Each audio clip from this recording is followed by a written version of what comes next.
प्रणम्य परमात्मानं सिद्धं त्रैलोक्यवन्दितं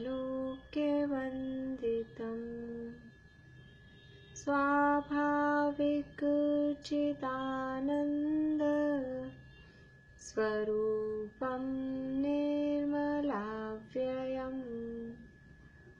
शुद्धजीवादिद्रव्याणां देशिकं च जिनेश्वरम् द्रव्यसंग्रहसूत्राणां वृत्तिं वक्ष्ये समासतः जीवमजीवमदव्यं जिणवरवसहेण देविन्दविन्दवन्दं वन्दे तं सर्वदा शिरसा कहे जीव अजीव जिनवर वृषभ ने लोक में वे वंद्य सुरपति वृंद से वंदन करूं कर जोड़ में अणुगुरुदेह पमाणु ओह संहाराप सपदो चेता असमोह दो व्यवहारा निक्षणय दो असंख दे सोवा। इस 32वीं गाथा की चर्चा अपनी चल रही। कौन? हाँ बोलिए। चेदन भावेन भाव कंदसो कम्माद पदेशानम अन्नोन पवेशनम इधरो। ठीक है। बंध तत्व की चर्चा यहाँ शुरू हुई थी। आश्रव तत्व की चर्चा पूरी हुई थी। आश्रव के दो भेद, भावाश्रव और द्रव्याश्रव। उसके बाद में अब यहाँ बंध तत्व किसे कहते हैं, बंध तत्व का क्या स्वरूप है। तो दो प्रकार का बंध है, भाव बंध और द्रव्य बंध। दोनों को एक गाथा में बता रहे हैं कि बज्जधि कम्मम जेणदु। बज्जधि यानी बंधते हैं कर्म जिससे, किससे, चेतन भावेण, जिस चेतन भाव से, आत्मा के जिस परिणाम से कर्म बंधते हैं, भाव बंधो सो, वह परिणाम भाव बंध है। जिस परिणाम से कर्म बंध रहे हैं वह भाव बंध है। और कम्माद, कर्म और आत्म पदेशाणम, कम आत पदेशाणम, 3 शब्द हैं इसमें।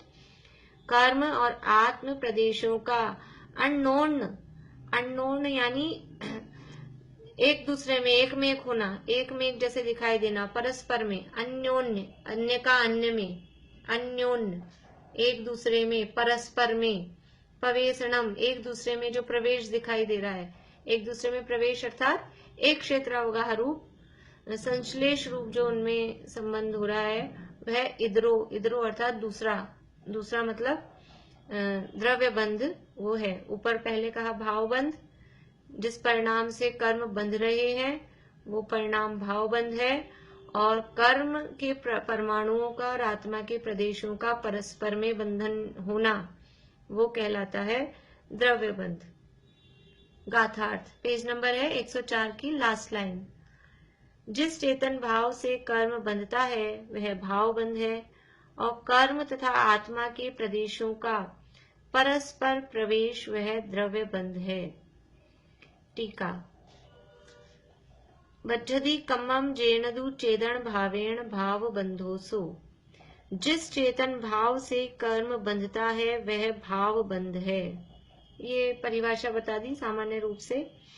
अब कह रहे हैं टीका में आगे, समस्त कर्म बंध नष्ट करने में समर्थ, अखंड, एक प्रत्यक्ष प्रतिभासमय परम चैतन्य विलास जिसका लक्षण है, ऐसे ज्ञान गुण से संबंधित अथवा अभेद नय से अनंत ज्ञानादि गुण के आधारभूत परमात्मा के साथ संबंधित जो निर्मल अनुभूति, उससे विरुद्ध मिथ्यात्व रागादि परिणति रूप अथवा अशुद्ध चेतन भाव स्वरूप जिस परिणाम से ज्ञानावरणादि कर्म बंधते हैं, वह परिणाम भाव बंध कहलाता है। भाव बंध किसे कहते हैं? ऊपर जो कहा था, जिस चेतन भाव से कर्म बंधता है, लास्ट में वही कहा कि जिस परिणाम से ज्ञानावरणादि कर्म बंधते हैं, वह परिणाम भावबंध कहलाता है। यह है भावबंध की परिभाषा। और परिणाम कैसा है? जिस परिणाम से ज्ञानावरणादि कर्म बंधते हैं, वो परिणाम कैसा है? वह है अशुद्ध चेतन भाव स्वरूप। वो अशुद्ध चेतन भाव यानी चैतन्य का शुद्ध परिणमन क्या है? शुद्ध परिणमन तो है ज्ञान दर्शन रूप, ज्ञान दर्शन सुख वीर्य रूप। और यह है अशुद्ध चेतन भाव, अर्थात मोह राग द्वेष क्रोध मान माया लोभ, जो ये विकारी भाव है, वो है अशुद्ध चेतन भाव। तो अशुद्ध चेतन भाव स्वरूप जिस परिणाम से ज्ञानावरणादि कर्म बनते हैं, तो एक तो बताई बात कि वो परिणाम कैसा है? अशुद्ध चेतन भाव स्वरूप। अथवा कह के दूसरी बात ऊपर बताई कि जो निर्मल अनुभूति है उससे विरुद्ध, या पहले इतना लें कि मिथ्यात्व रागादि परिणति रूप, या ये जो परिणाम है जिससे ज्ञानावरणादि कर्म बंधते हैं, वो कैसे हैं? मिथ्यात्व रागादि परिणति रूप। मिथ्यात्व रूप है या रागादि परिणति मोह राग द्वेष रूप है। अब ये मिथ्यात्व रागादि परिणति है या शुद्ध चेतन भाव है, वो कैसे हैं? तो वो है कि अनंत ज्ञानादि गुण के आधारभूत परमात्मा के साथ संबंधित जो निर्मल अनुभूति है, उससे विरुद्ध है। ये मोह राग द्वेष के परिणाम, ये मिथ्यात्व का परिणाम। तो मिथ्यात्व का परिणाम वो अशुद्ध चेतन भाव है, और उसी को भावबंध कह रहे हैं। मिथ्यात्व ही भाव आश्रव था, और वो मिथ्यात्व से ही कर्म बंध रहे हैं, वही बंध है। ये अध्यात्म में वही आश्रव और बंध में, भाव आश्रव और भाव बंध में कुछ यानी विशेष अंतर नहीं होता है। अध्यात्म में वो दोनों एक ही रूप हैं, क्योंकि दोनों ही चैतन्य के परिणाम हैं, जीव की पर्याय है ना। भाव आश्रव भाव बंध दोनों ही जीव की पर्याय है, और दोनों ही जीव की विकारी पर्याय है, इसलिए वो दोनों सेम से ही हैं। तो भाव आश्रव में भी मिथ्यता विरति प्रमाद वो बताया था मिथ्यात्व, और यहाँ भी मिथ्यात्व और रागादि परिणति रूप ये जो परिणाम है, वो परिणाम भावबंध है। अभी मिथ्यात्व और रागादि परिणति कैसी है कि अभेद नय से ज्ञानादि अनंत गुणों के आधारभूत परमात्मा, पिछली गाथा में अपन ने चर्चा की थी कि आत्मा का स्वरूप कैसा है, आत्मा कैसा है, ज्ञानादि अनंत गुणों का आधारभूत है, अर्थात जिसमें ज्ञान दर्शन सुख वीर्य स्वच्छत्व विभुत्व प्रभुत्व अवगाहनत्व अगुरु लघुत्व जीवत्व चिति दृषि ऐसी अनंत शक्तियां और अनंत गुण धर्म, तत् अतत् एक अनेक भेद अभेद, ऐसे अनंत गुण धर्म, भाव अभाव भाव अभाव अभाव भाव भाव भाव अभाव अभाव, ऐसे अनंत गुण धर्म शक्तियां जिसमें रहती हैं। तो ऐसे अनंत गुणों के आधारभूत वो परमात्मा, कौन सा परमात्मा? मंदिर में भगवान के अनंत गुण प्रकट हो गए, मंदिर में जो विराजमान है, वो नहीं। यहाँ बात चल रही है अपने कारण परमात्मा की बात। तो अनंत ज्ञानादि गुण के आधारभूत जो परमात्मा यानी मैं स्वयं हूँ, उसके साथ संबंधित जो निर्मल अनुभूति यानी अपने आत्मा अनंत गुणों के साथ का आधारभूत जो आत्मा यानी अनंत गुण में जो मैं हूँ, उसकी जो अनुभूति, उसका वेदन, उसका संवेदन, उसकी फीलिंग कि ये मैं हूँ, ऐसी फीलिंग। तो ऐसी अपने को बाहर में जड़ पुद्गलों में तो अपने को फीलिंग आती है कि अपन क्या है, हम लखपति हैं कि हम करोड़पति हैं कि हम अरबपति हैं कि हम खरबपति हैं, भारी धन दौलत रुपया पैसा में। तो वैसी फीलिंग अपने को आती है, उस हिसाब से हम मतलब व्यवहार करते हैं, लोक में उस हिसाब से हम रहते हैं कि अपन क्या है। उस फीलिंग से अपने को एक अंदर से वो रहती है, क्या कहना चाहिए, अहंकार तो नहीं लेकिन फिर भी एक उसकी जो अंदर से फीलिंग है कि अपन ये हैं, तो उस हिसाब से अपने को एक फीलिंग, हाँ, उसका बहुमान आता है और उसके हिसाब से हम काम करते हैं। बाहर में जो भी काम करते हैं, मान लो लेन देन का है या कोई काम करना है, कुछ भी है, तो हम क्या है, वो अंदर से अपने को एक फीलिंग रहती है कि हम ये ऐसे हैं, उस हिसाब से हम काम करें, वो एक फीलिंग है। तो ऐसे यहाँ मैं क्या हूँ कि मैं अनंत गुणों का आधारभूत एक ये परमात्मा में हूँ, ऐसी अनुभूति हमको होती ही नहीं है। हमको बाहर में जड़ पुद्गल की अनंत संपदा, ये रुपए पैसे वाली संपदा की फीलिंग से हम उससे अपने आप को गिन रहे हैं, लेकिन अनंत गुणों का खजाना मैं हूँ, इतने गुण रूपी रत्न मुझ में भरे हैं, उसकी फीलिंग आए। अब वो कैसे पता लगेगी? कि वो जब फीलिंग आती है, जब भी पता लगती है। बोल ही रहे फीलिंग को बताया नहीं जा सकता है। जो चीजें फील होती है उसको बताएं कैसे? सिर दर्द कैसा होता है, दिखाओ आप, सिर दर्द कैसा होता है। प्रीति, दांत निकालते हैं, जब दांत में दर्द होता है तो कैसा होता है? तुम तो डॉक्टर हो, बताओ कैसा होता है, दिखाओ जरा। वो तो जिसके निकालते हैं उसी को पता, जिसके होता है उसी को पता ना, कि दांत में दर्द कैसा हो रहा है, कि सिर में दर्द कैसा हो रहा है। वो फीलिंग है, फीलिंग को शब्दों में नहीं कहा जा सकता। ऐसे ही हम बाहर में लखपति करोड़पति हैं, उसकी जो एक अंदर से फीलिंग रहती है, वो फीलिंग को शब्दों में नहीं कहा जा सकता। वो घमंड आए किसी को, वो एक अलग चीज है, लेकिन वो अंदर से खुद को जो फीलिंग अंदर से समझ लो, पंडित जी के शब्दों में कहें कि गुदगुदी छूटती है अंदर से, एक ऐसा अंदर से कुछ वो आता है कि मैं करोड़पति, मैं अरबपति, वो ऐसा मैं अनंत गुणपति, ऐसी वो अंदर फीलिंग नहीं होती है। तो ऐसी फीलिंग से विरुद्ध ये मिथ्यात्व कैसा है कि अपने को मैं अनंत गुणों का पिंड, मैं अनंत गुणों का खजाना, मैं अनंत गुणपति, लखपति करोड़पति नहीं, मैं अनंत पति हूं, ऐसी फीलिंग से विरुद्ध है। ऐसी फीलिंग नहीं होने देता है। मिथ्यात्व का मतलब ही ये है, उल्टी मान्यता। और उल्टी मान्यता क्या? कि जो मैं हूं वो अपना स्वरूप मुझे नहीं होने दे रहा है, जो मैं नहीं हूं उसको मैं मान रखा है, इसी का नाम तो मिथ्यात्व है।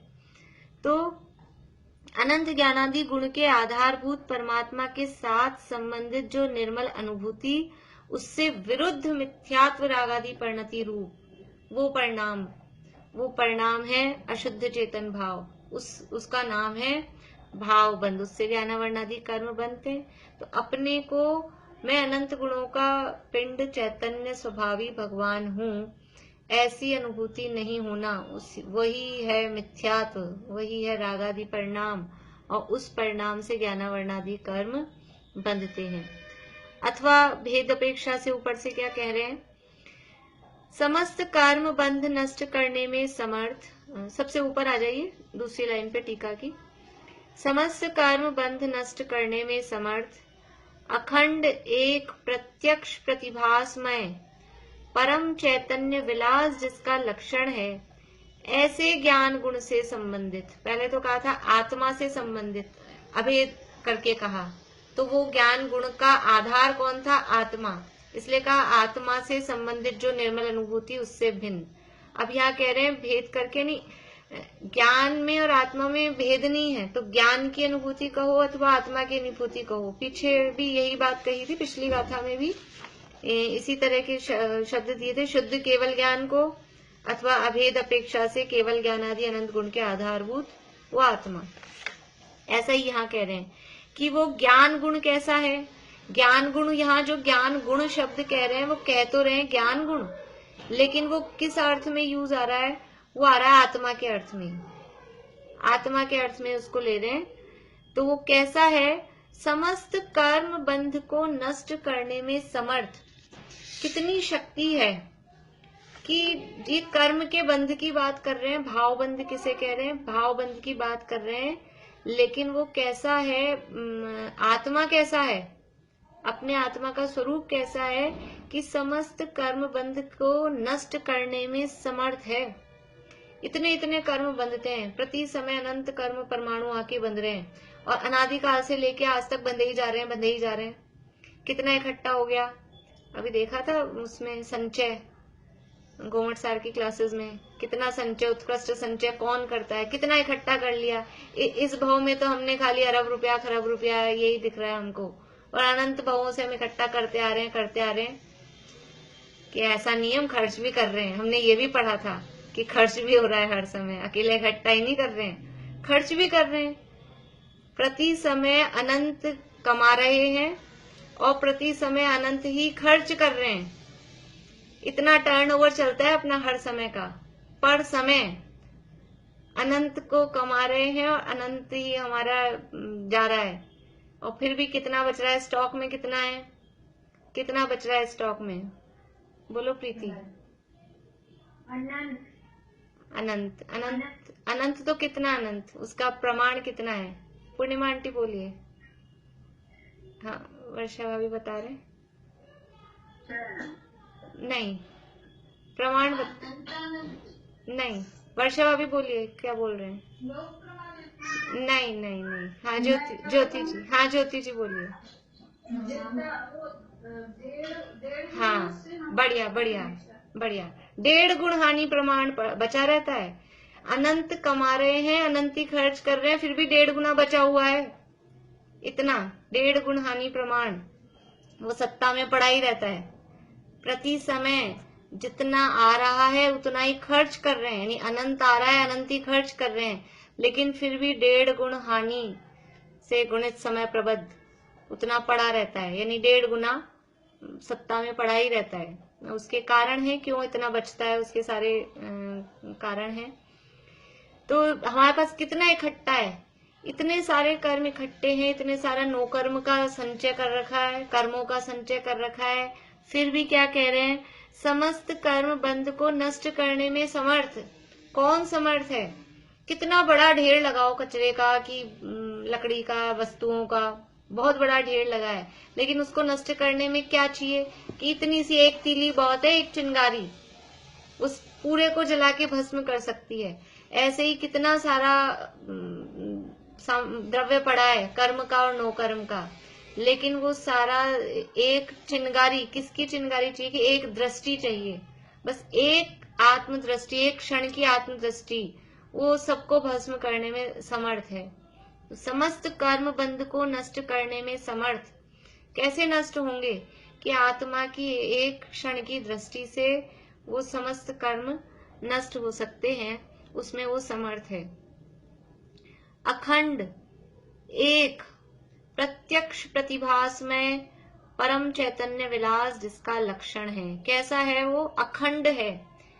ज्योति जी आपको पूछना तो नहीं है, पहले का ही हैंड रेज है ना? हाँ ठीक, हाँ ठीक। अखंड है। कैसा है? अखंड। अखंड मतलब ये जो बंद हो रहा है, ये जो कर्म है, ये तो कर्म तो अलग अलग परमाणु मिलके तो ऐसे हैं, अलग अलग हैं, लेकिन आत्मा कैसा है? अनंत गुण में एक है। गुण तो है अनंत, लेकिन आत्मा अनंत नहीं है। प्रदेश है असंख्यात, लेकिन आत्मा असंख्यात नहीं है। वो अनंत गुण वाला एक है, असंख्यात प्रदेशी एक है। इसलिए ये कह रहे हैं अखंड। अखंड मतलब वो भाव की अखंडता बता रहे हैं कि अनंत गुण वाले होने पर भी आत्मा अनंत नहीं हो गया है। अलग अलग इतने सारे गुण हैं, पर वो अनंत गुण सारे एक आत्मा में बंधे हैं। वो उनका आधारभूत क्या है कि वो एक आत्मा में है, इसलिए कहा अखंड है।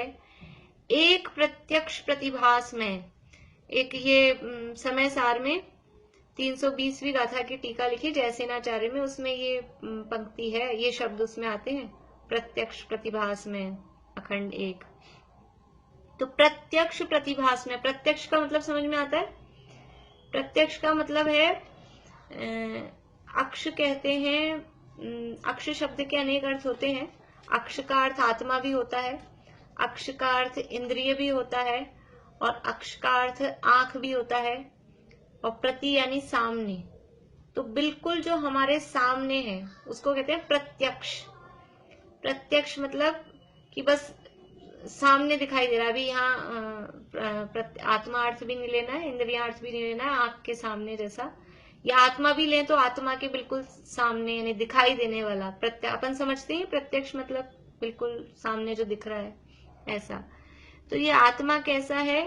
प्रत्यक्ष प्रतिभास में, बिल्कुल साफ साफ, जैसे हाथ पे यूं कोई चीज रखी हो अपने को और ऐसे बड़ी दिखाई दे रही हो, ऐसे कहते हैं हाथ पे रखे हुए आंवले के समान। इतना मोटा आंवला और हाथ पे और रखा है तो एकदम साफ साफ दिखता है अपने को। बारीक चीज हो तो नहीं भी दिखे, पर इतना मोटा आंवला और हाथ पे, अपने हाथ पे रखा है तो दिखाई देता है। ऐसे ही आत्मा कैसा है? प्रत्यक्ष प्रतिभास में है, एकदम साफ साफ दिखाई देता है। कैसे दिखाई देता है? लेकिन ऐसे नहीं दिखाई देता है इन जड़ पुद्गल आंखों से। वो जिसका वो बना हुआ है, चैतन्य स्वरूपी है, वो ज्ञान स्वरूपी है, तो वो ज्ञान के माध्यम से, चैतन्य के माध्यम से ही प्रत्यक्ष होता है। तो कह रहे हैं प्रत्यक्ष प्रतिभास में। प्रतिभास मतलब, प्रतिभास शब्द पहले कहीं पढ़ा है अपन ने?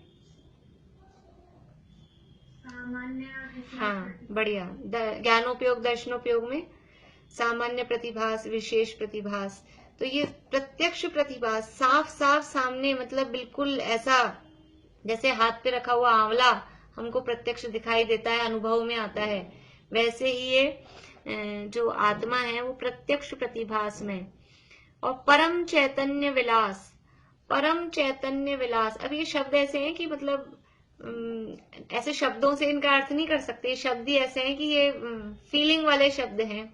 विलास किसे कहते हैं? विलास, राजा लोग विलासिता में रहते थे, विलास करते थे, बिल्कुल। वो तो भोग विलास, हाँ, वहां तो भोग विलास को विलास कहते हैं, भोगों में लीन रहने को, भोगों में मस्त रहने को भोग विलास कहते हैं। यहाँ चैतन्य विलास है, भोग विलास नहीं, चैतन्य का विलास। मतलब कि चैतन्य में ही रमण करते हैं, चैतन्य में ही आनंद फील करते हैं। जैसे भोगों में आनंद जो फील करता है वो भोग में विलासित रहता है, उसमें रक्त रहता है, लीन रहता है। यहाँ चैतन्य में विलास, चैतन्य में ही जो रमण करते हैं। समय सार में एक कलश ऐसा दिया है, वहां पे आत्मा को बाग की उपमा दी है। आत्मा राम आराम, आत्मा ही एक बाग है, उसमें रमण करते रहते हैं। जैसे लोग बाग बगीचों में घूमने जाते हैं, तो ये जो चैतन्य के रसिक जीव हैं वो घूमने फिरने कहाँ जाते हैं? अच्छा मौसम हो रहा है अब, लेकिन कोरोना काल चल रहा है, क्या करें, कहाँ घूमने फिरने जाएं, कि अपने ही छत पे चल चलो, और क्या करें। तो ऐसे ही अब ये चैतन्य के जो रसिक है वो कहाँ जाते हैं घूमने फिरने? किसमें विलास करते हैं, किसमें आनंद मनाते हैं? कि वो अपने में, आत्मा राम, आत्मा ही उनका आराम का स्थान है। ऐसे चैतन्य का विलास, जो चैतन्य में ही लीन रहकर उसमें ही भोग भोगते रहते हैं, उसमें ही मस्त रहते हैं, उसमें ही तृप्त रहते हैं, ऐसा। तो परम चैतन्य विलास जिसका लक्षण है, ऐसे ज्ञान गुण। ये ज्ञान गुण के लिए बताया सारे विशेषण कि समस्त कर्म बंध को नष्ट करने में समर्थ है। ज्ञान गुण का मतलब वही आत्मा की बात चल रही है। तो समस्त कर्म बंध को नष्ट करने में समर्थ है, अखंड है, एक प्रत्यक्ष प्रतिभासमय है, और परम चैतन्य विलास। ये चार लक्षण जिसमें है कि चैतन्य में ही जो रहता है। ज्ञान और कहाँ रहता है? चेतना के अलावा, चैतन्य के अलावा और कहीं नहीं रहता। और जितनी चेतना है उतना ज्ञान है, जितना ज्ञान है उतनी चेतना है। चेतना के बाहर ज्ञान नहीं है, ज्ञान के बाहर चेतना नहीं है। इसलिए परम चैतन्य विलास जिसका लक्षण है, ऐसे ज्ञान गुण से संबंधित अथवा अभेद नय से ज्ञानादि अनंत गुणों के आधारभूत परमात्मा के साथ संबंधित जो निर्मल अनुभूति। तो ये जैसे ऊपर वाली लाइन से अपन लगाएं, फिर से पढ़ के बताती हूँ आपको। समस्त कर्म बंध नष्ट करने में समर्थ, अखंड, एक प्रत्यक्ष प्रतिभासमय, परम चैतन्य विलास जिसका लक्षण है, ऐसे ज्ञान गुण से संबंधित। अब अगली लाइन पे आ जाइए, जो निर्मल अनुभूति, बिल्कुल जस्ट नीचे आ जाइए उसके। समझ में आ रहा है? अथवा लगाए ना बीच में, तो उस अथवा को छोड़ के अगर अपन पढ़े तो क्या वाक्य बनेगा? समस्त कर्म बंध नष्ट करने में समर्थ, अखंड, एक प्रत्यक्ष प्रतिभासमय, परम चैतन्य विलास जिसका लक्षण है, ऐसे ज्ञान गुण से संबंधित जो निर्मल अनुभूति उससे विरुद्ध मिथ्यात्व रागादि परिणति रूप अथवा शुद्ध चेतन भाव स्वरूप जिस परिणाम से ज्ञानावरणादि कर्म बंधते हैं वह परिणाम भाव बंध है। समझ में आया कहां से कहां पढ़ा मैंने? एक लाइन अथवा वाली बीच में छोड़ी तो वो ऊपर वाली लाइन से जुड़ा, अथवा करके फिर वो अथवा तो है ही पूरा। देखो फिर से एक बार पढ़ते हैं, पूरा पढ़ते हैं। समस्त कर्म बंध नष्ट करने में समर्थ अखंड एक प्रत्यक्ष प्रतिभासमय परम चैतन्य विलास जिसका लक्षण है, ऐसे ज्ञान गुण से संबंधित अथवा अभेद नय से अनंत ज्ञानादि गुण के आधारभूत परमात्मा के साथ संबंधित जो निर्मल अनुभूति उससे विरुद्ध मिथ्यात्व रागादि परिणति रूप अथवा अशुद्ध चेतन भाव स्वरूप जिस परिणाम से ज्ञानावरणादि कर्म बंधते हैं वह परिणाम भाव बंध कहलाता है। यानी कि जिस अशुद्ध चेतन भाव रूप जिस परिणाम से ज्ञानावरणादि कर्म बंधते हैं वह परिणाम भावबंध कहलाता है। अब वो परिणाम कैसा है? वो परिणाम ज्ञान की अनुभूति से विरुद्ध है कि आत्मा की अनुभूति से विरुद्ध है। तो वो ज्ञान कैसा है और वो आत्मा कैसा है उसका स्वरूप यहाँ विशेषणों के माध्यम से बताया है कि आत्मा है वो अनंत ज्ञानादि गुणों के आधारभूत है, और ज्ञान कैसा है कि वो समस्त कर्म बंध को नष्ट करने में समर्थ है, अखंड एक प्रत्यक्ष प्रतिभास में परम चैतन्य विलास लक्षण वाला वो ज्ञान का स्वरूप है। तो ये विशेषण दिए हैं ज्ञान के और आत्मा के। देखो सीधी सी तो बात हो गई थी, गाथा में सीधा सा बात थी और वही बात टीका में। और क्या? तो आत्मा की महिमा लाने के लिए जिसके अंदर आत्मा की महिमा आ रही है और जो प्रति क्षण उस अनुभूति से यानी क्षण क्षण में उसको वेदते हैं, तो वो वही उसमें लिखते हैं कि वो बंध की बात तो हो गई कि जिस परिणाम से ज्ञानावरणादि कर्म बनते हैं वो भाव बंध है। लेकिन वो परिणाम हुआ क्यों? वो परिणाम क्यों हुआ कि मोह राग द्वेष के मिथ्यात्व का परिणाम क्यों हुआ? कि वो आत्मा की अनुभूति से विरुद्ध होने से आत्मा की अनुभूति नहीं की। और आत्मा कैसा है कि वो तो साफ साफ प्रत्यक्ष है, लेकिन फिर भी अनुभूति नहीं करते, फिर भी देखते नहीं है, फिर भी दिखाई नहीं देता है। तो आत्मा की निर्मल अनुभूति से वो विरुद्ध है। ऐसा मिथ्यात्व रागादि रूप परिणाम, उस परिणाम से ज्ञानावरणादि कर्म बंधते हैं। बंध का कारण, आश्रव का कारण कौन है? कि मिथ्यात्व, अविरति, प्रमाद, कषाय और योग। उससे वो ये सारे परिणाम ये भाव बंध कहे गए हैं। आगे, कर्म और आत्मा के प्रदेशों का परस्पर प्रवेश होना वह अन्य, इतरो शब्द दिया था, इतरो यानी दूसरा, इतर। कर्म और आत्मा के प्रदेशों का परस्पर प्रवेश होना, अन्योन्य का अर्थ है परस्पर, एक दूसरे में, अन्योन्य, अन्योन्य, वो परस्पर प्रवेश होना वह अन्य अर्थात द्रव्य बंध है। उसी भाव बंध के निमित्त से कर्म के प्रदेशों का और आत्मा के प्रदेशों का दूध और पानी की भांति एक दूसरे में प्रवेश अर्थात संश्लेष वह द्रव्य बंध है। ये द्रव्य बंध क्यों होता है? तो भाव बंध के निमित्त से। यदि भाव बंध ही नहीं है तो द्रव्य बंध नहीं होगा। भाव बंध क्या कहा? कि जिस परिणाम से ज्ञानावरणादि कर्म बंध रहे हैं, ऐसे जो अशुद्ध चेतन भाव हैं, तो उन मिथ्यात्व रागादि अशुद्ध चेतन भावों के कारण, उनके निमित्त से कर्म के प्रदेश, कर्म के परमाणु और आत्मा के प्रदेशों का दूध और पानी की भांति, जैसे दूध और पानी एक दूसरे में मिक्स होकर रहते हैं, बिल्कुल अलग अलग दिखाई नहीं देते, जो दूध है वही पानी और जो पानी है वही दूध।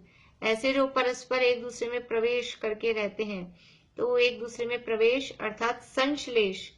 संश्लेष का अर्थ हमने समझा हुआ है, नए पढ़े थे जब। संश्लेष का मतलब इस तरह का एक क्षेत्रावगाह रूप कि बिल्कुल एक में एक दिखाई दें, होते नहीं है। संबंध कहा ही कब जा रहा है? दो वस्तुओं में संबंध कहा जा रहा है, तो दो है मतलब एक तो है नहीं, दोनों अलग अलग हैं, लेकिन उनमें किसी कारण से, किसी निमित्त से वो एक पना दिखाई दे रहा है, इसलिए संबंध कहा जा रहा है। तो वो एक हुए नहीं है, लेकिन लगते ऐसे हैं कि बिल्कुल एक हो गए हैं। दोनों में परस्पर संश्लेष, कि जहां एक है वहीं दूसरा दिखाई देता है, जहां एक जा रहा है वहीं दूसरा दिखाई दे रहा है। और कर्मों के साथ तो कैसा है कि अगले भाव तक भी वो साथ साथ में जाते हैं। ये शरीर तो ऐसा इस भाव में ही रहता है, पर वो जो कार्मान शरीर है अंदर कर्म, वो तो अगले भाव में भी साथ जाते हैं। तो इस तरह का ये अन्योन्य प्रवेशेण, किस तरह का वो संश्लेष इनमें हुआ है, उसका नाम द्रव्य बंध कहा गया है, वह द्रव्य बंध है। इस प्रकार से ये भाव बंध और द्रव्य बंध। तो भाव बंध किसे कहते हैं कि आत्मा के जिस परिणाम से वो कर्म बंधते हैं, ज्ञानावरणादि कर्म, वो परिणाम भाव बंध है। अब वो परिणाम कैसे होता है, उसके लिए यहाँ टीका में थोड़ा सा अध्यात्म की बात, आत्मा का स्वरूप यहाँ बताया गया है। देखिए इसके बाद में है अब अगली गाथा में, गाथा के पूर्वार्ध से उसी बंध के प्रकृति बंध आदि 4 भेदों का कथन करते हैं और उत्तरार्ध से उनके कारण का कथन करते हैं। अब जो अगली गाथा आ रही है बहुत ही फेमस गाथा है। द्रव्य संग्रह की बहुत सारी गाथाएं फेमस है, जो लोग बरसों से अगर प्रवचन सुनते आ रहे हैं तो कुछ गाथाएं हैं जो बार बार में आती हैं। और ये गाथा हमने तत्वार सूत्र में भी पढ़ी हुई है, 8वें अध्याय में, वहां दी है, अपने कोट की भी है यही गाथा, अगली जो गाथा आ रही है। तो ये अगली जो गाथा है बंध के 4 भेद और उनका कारण, वो गाथा यहाँ बताई जा रही है। अपन गाथा पढ़ लेते हैं। 4 प्रकार के बंध सभी को पता है, अपना पढ़ा हुआ विषय है, वही स्वरूप यहाँ आ रहा है। देखिए कौन बोलेंगे, प्रीति बोलोगे? पयडिठ्ठिदि अणुभाग,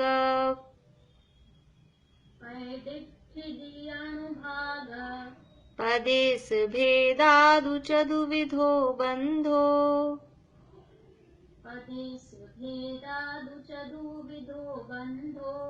जोगापयडि पदेसा,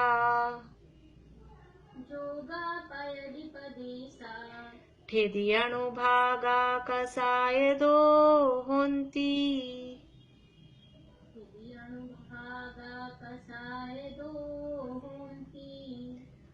पयडी ठिदि अणुभाग, आधा पय ना वहां तक बोलना है पहले, फर्स्ट हाफ में ऐसा। पयडी यानी प्रकृति, ठिदि यानी स्थिति, अणुभाग, अणुभाग यानी अनुभाग, और पदेश यानी प्रदेश।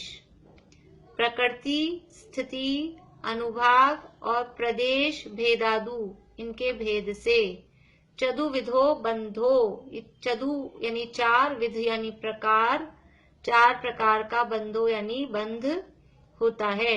एक लाइन में बता दिया बंध के प्रकार, पैडी ठिदि अणुभाग पदेश भेदादु चतुर्विधो बंधो, प्रकृति, स्थिति, अनुभाग और प्रदेश, इनके भेद से 4 प्रकार का बंध होता है। अब अगली लाइन में बता रहे हैं कि कौन सा बंध किसके कारण से होता है, क्योंकि पीछे कारण बता के आए आश्रव के, ये बंध बताए हैं, 4 प्रकार के बंध हैं, और जो आश्रव के कारण है वही बंध के कारण है। तो 4 प्रकार के बंध, उसमें से कारण कौन से हैं? कारण बताए 5 और प्रकार बताए हैं 4। तो किस कारण से कौन सा बंध होता है वो यहाँ बता रहे हैं। जोगा पयड़ी पदेशा, जो जोगा यानी योग से, पयड़ी यानी प्रकृति, पदेशा यानी प्रदेश, योग से प्रकृति और प्रदेश, और ठिदि अणुभागा, स्थिति और अनुभाग, कसाय दो यानी कषाय से, होंती होते हैं। योग से प्रकृति और प्रदेश और स्थिति और अनुभाग कषाय से होते हैं। ये बातें हमने पढ़ी हुई हैं, बात कुछ कठिन नहीं है, वो तो टीका में आएगी जो भी विशेष बात आने वाली है। गाथा फिर से बोलते हैं, बोलना प्रीति फिर से। पयडिठ्ठिदि अणुभाग पदेश भेदादु चतुर्विधो बंधो, जोगा पयडि पदेशा ठिदि अणुभागा कसाय दो होंती। पयडिठ्ठिदि अणुभाग पदेश भेदादु चतुर्विधो बंधो, जोगा पयडि पदेशा अनुभागा कसाय दो होंती। बढ़िया। चलो, कहाँ से आ रही है आवाज? हाँ, ज्योति जी आप बोल लीजिए, उनके बाद नीता भाभी।